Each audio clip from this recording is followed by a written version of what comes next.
222-0. I don't really know if that's a lot because I don't know how many points you get per play in American football. I've never watched, I don't really know too much about how it works. So 222-0, pretty good. Episode 10 by John Bois. It's now been 100 years since the worst beatdown between grown adults in the history of American sports. There is so much to tell. There's the dog that chased one of the players around the stadium. There's the kicker who caught his own kick for a touchdown.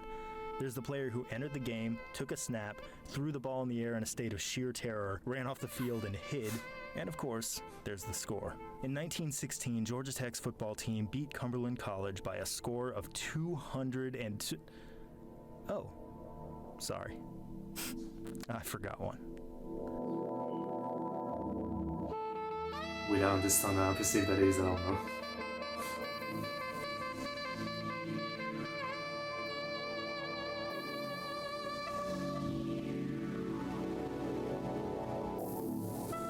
Pretty good. Carried off the field unconscious. Paranoid McDonald shook his teeth. A stream of blood spurted from his nostril. Okay.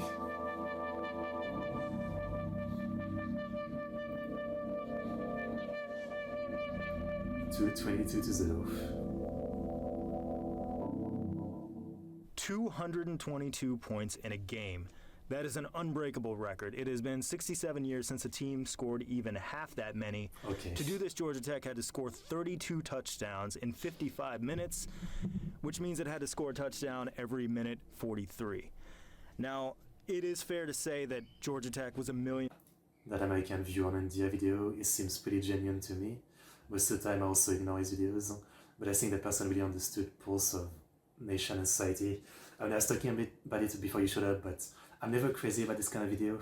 Like, there's so many videos of like American move to France. I've seen a few, and I don't know. They always kind of say the obvious, right? America was bad, so any other country is better than America or something.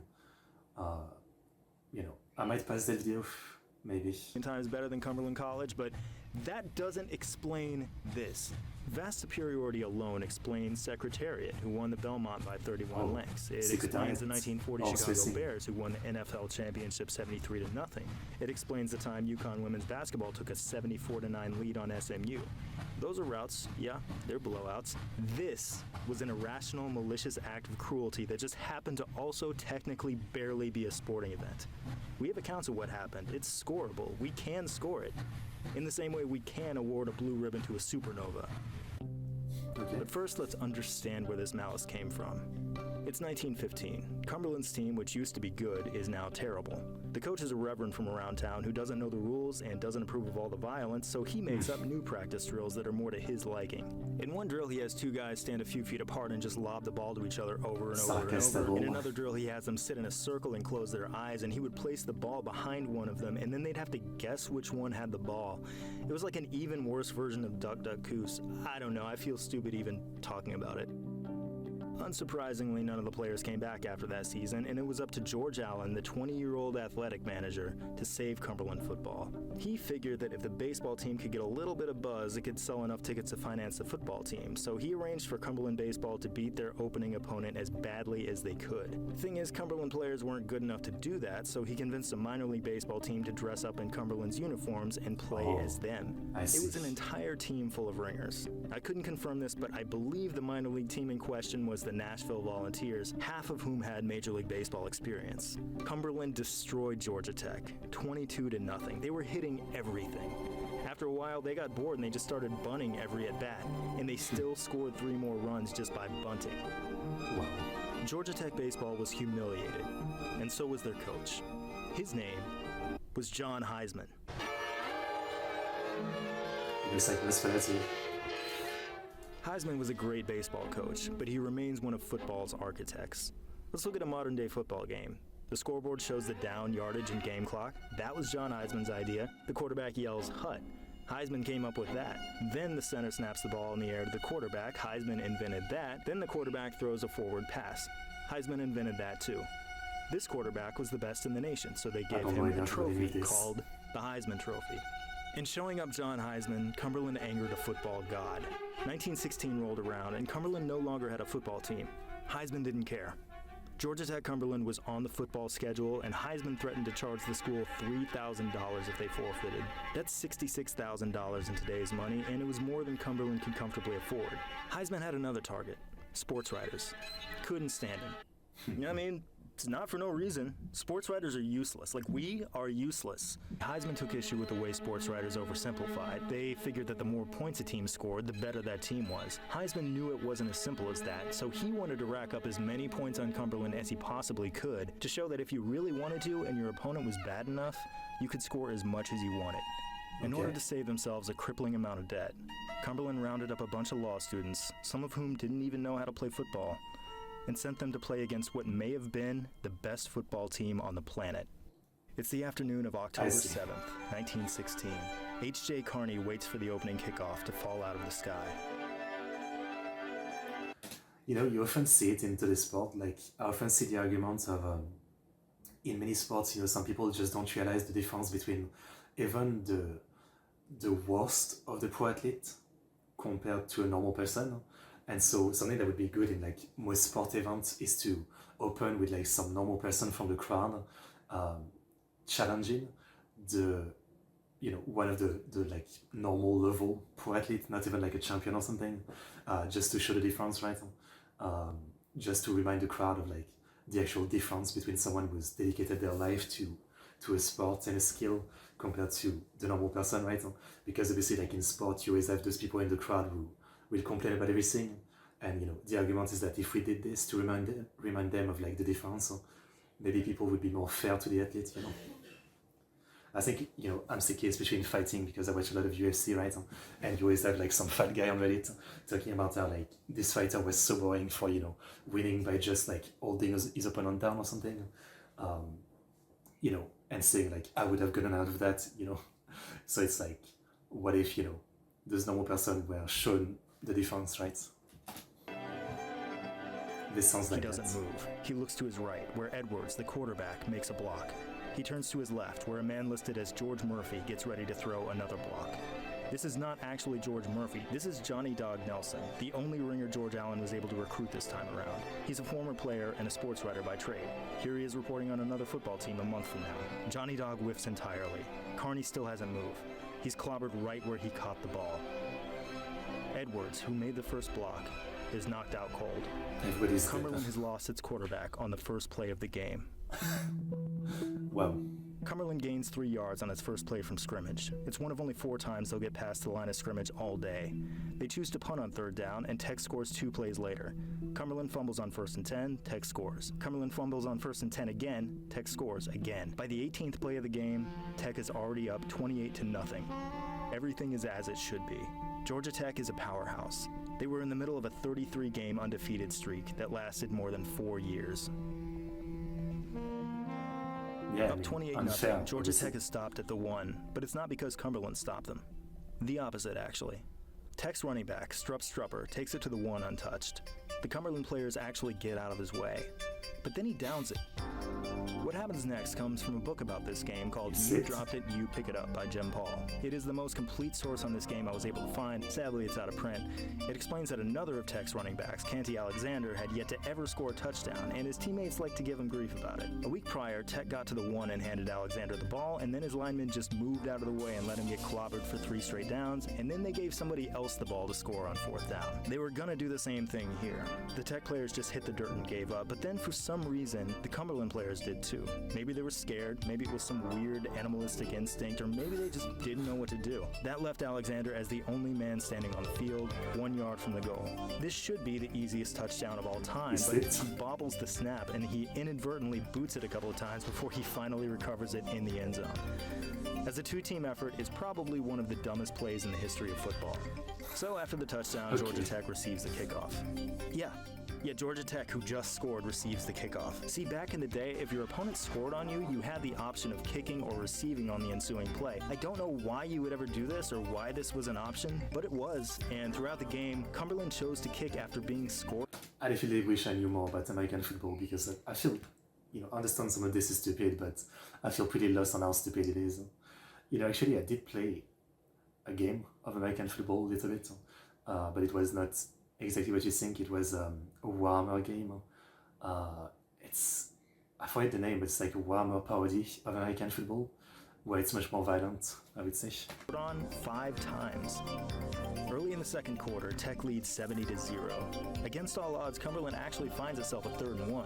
Coach Allen wants to catch them off guard, and he wants to do this by punting. George E. Allen will later go on to have an eventful life. He'll serve as a political operative and become close with FDR, Truman, and Eisenhower. There were presidents who had known him. He even wrote a book. It was called Presidents Who Have Known Me. But for now, he is a nervous 20-year-old nobody coaching against John Heisman. He orders his team to punt, but in the huddle, they decide, no, we are absolutely not punting on 3rd and 1.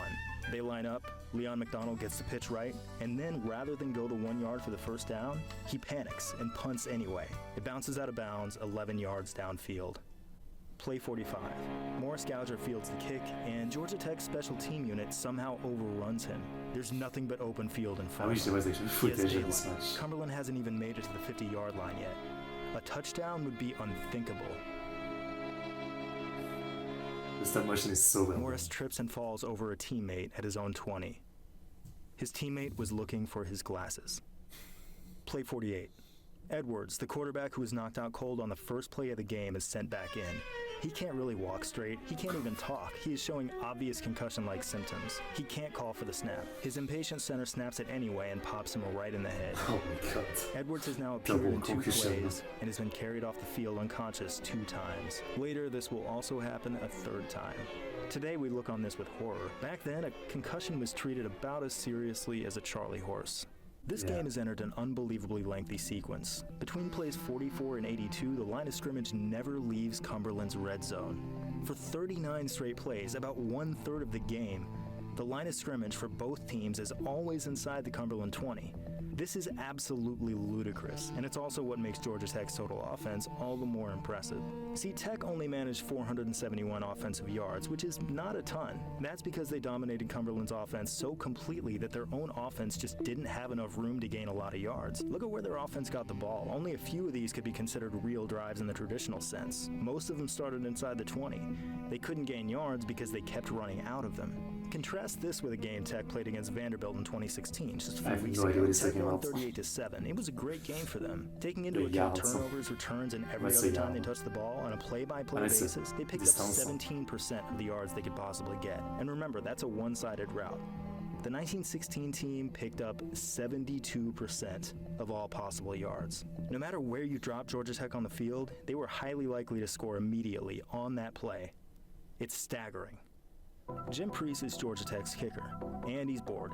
By the time this game is all over, he will have kicked 18 extra points. He bets his teammate a steak dinner that he can kick a ball through the uprights on a kickoff. But then he one-ups himself and he turns on the Jets. Morris Gouger, while lining up for the catch, smacks into the goalpost. The ball bounces off his head and into Priest's arms. Jim Priest has just caught his own kickoff for a touchdown. It's halftime. That's cool. Coach Allen's team is physically and emotionally destroyed. Cumberland is losing 126-0. If that were a final score today, it would be the worst final score since 1932. Allen has no choice. He has to go talk to the man himself. He figures maybe Heisman will agree to end the game at 1/2. After all, Cumberland held up their end of the bargain. They showed up. Georgia Tech has all its gate receipts. It's true that John Heisman is a disciplined man. In fact, he was famous for telling his teams, better to have died a small boy than to fumble this football. But he's also a noble sportsman. Maybe he'll show mercy. Heisman does agree to shorten the game by 5 minutes. He is a creator of this game. He is a football god, and a god who takes instruction from the God of the Old Testament. He is here to reduce them all to pillars of salt. He is a creator of fear and of you. He will grind your bones to make his bread. Skimming 5 minutes off the end still guarantees Cumberland 25 minutes of horror. Sometimes a weak expression of pity is the deepest act of cruelty. That's very anime. That's all I can say. Play 78. Johnny Dog fields the kick. I mean, to me, it literally just sounds like, they're all grown adults, but it is the equivalent of like adults versus kids, basically. Like as a kid when I played, football, and my dad shot like the football in my face. The soccer ball, sorry. Whichever one you like. You know, I probably got a conclusion from that. And yeah, that's kind of the feeling I assume. Because like trained professionals versus like normal people, even if they're both adult, yeah, I imagine this is what it was like. I mean, of course they had no chance. I mean, so like, I understand that's the point of this one, but it's like, yeah, it's both impressive and not in a sense, because the other team is literally like babies. He looks before him. All his teammates have fallen to the ground in resignation. He staggers to the 10, and then he joins them.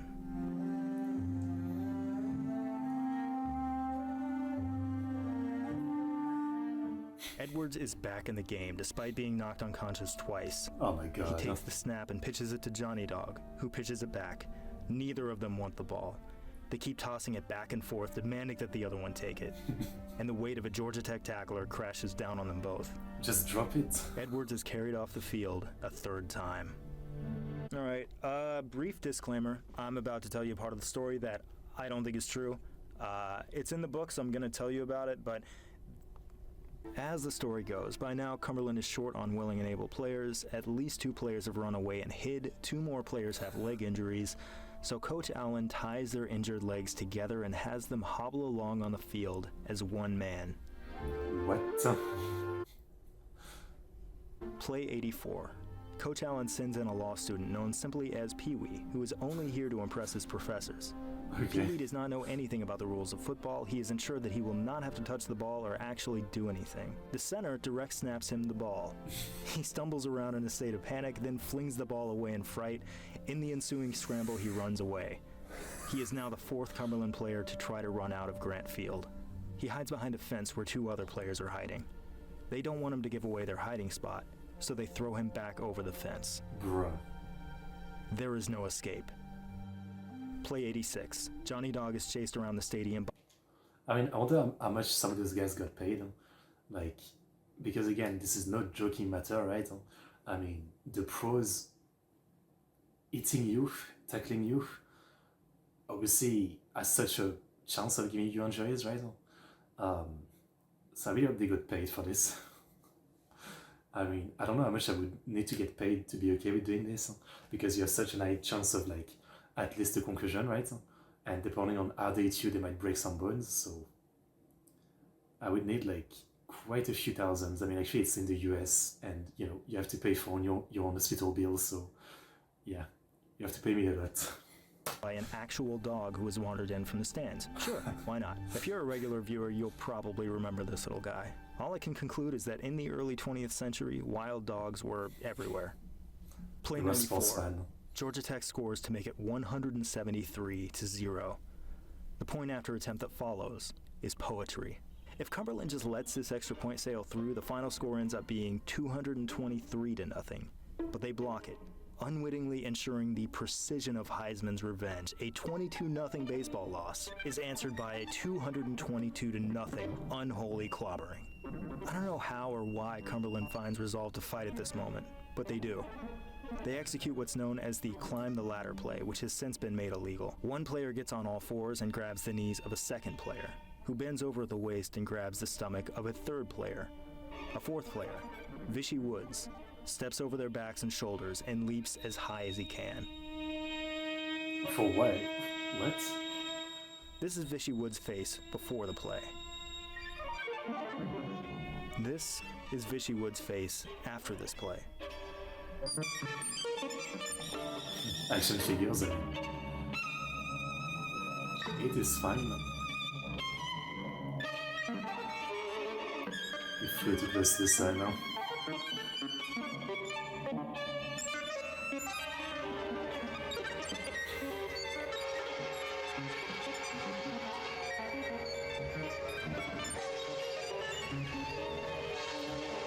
It's like an all movie.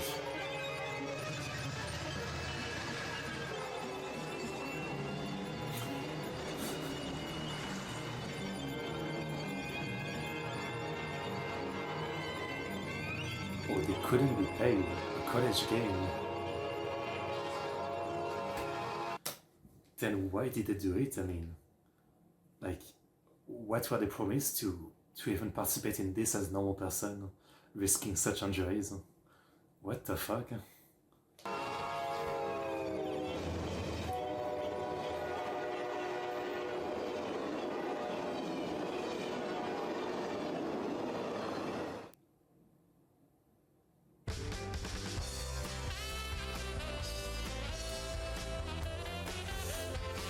Well,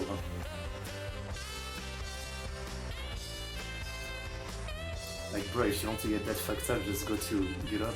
This was 1916, just go. Go fight in a war. At least you get paid. Le c'est égal The toys that got paid.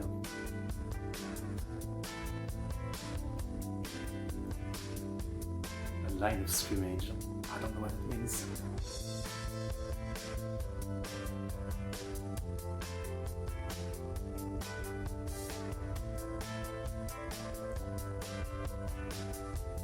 It's all dominating stats, yeah, I get it.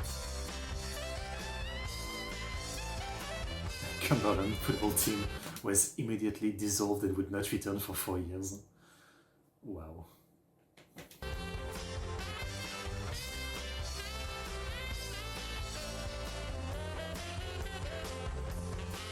I mean, they were not even a team, it was literally random people.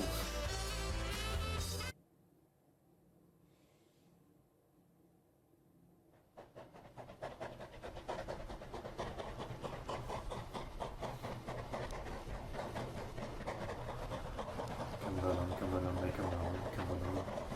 Okay.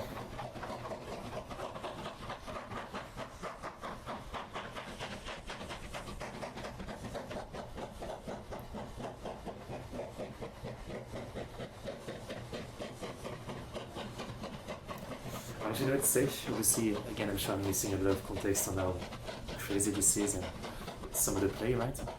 But, yeah, I understand this was madness, and again, it is the representing the college school pride, okay. Is there much pride in, like, sending people who have never trained in the sport to play against professionals? I don't know. Yeah. Absolute madness, okay. I mean, I really feel bad for some of them that got injured, you know. It couldn't have been worth it, you know. There is no way. But that was kind of fun.